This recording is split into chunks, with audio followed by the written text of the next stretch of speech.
آپ فرمانے لگے بنو اسد کیا سمجھتے ہو کہ مجھ کو نہیں معلوم؟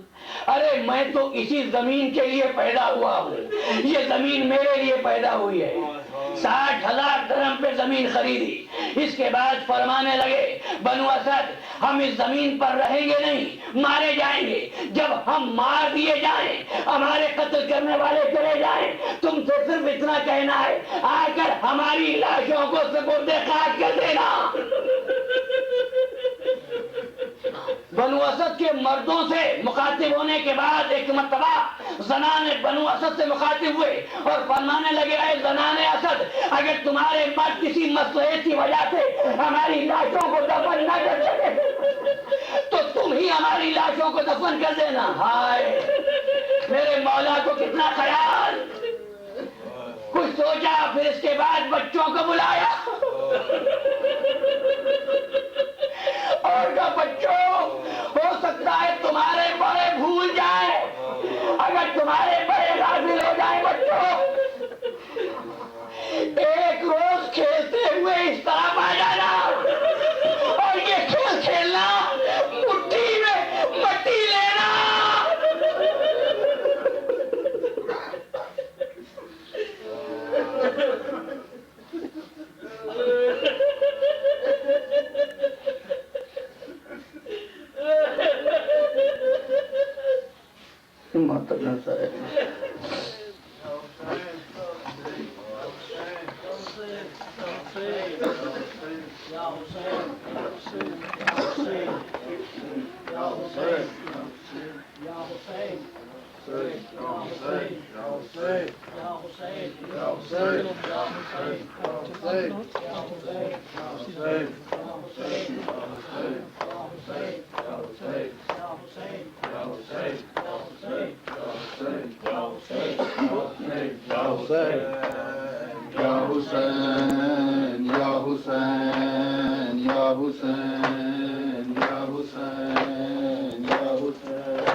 ہم سے غم شبیر بھلایا نہیں جاتا، ہم سے غم شبیر بھلایا نہیں جاتا، ہم سے غم شبیر بھلایا نہیں جاتا، ہم سے غم شبیر بھلایا نہیں جاتا، ہم سے غم شبیر بھلایا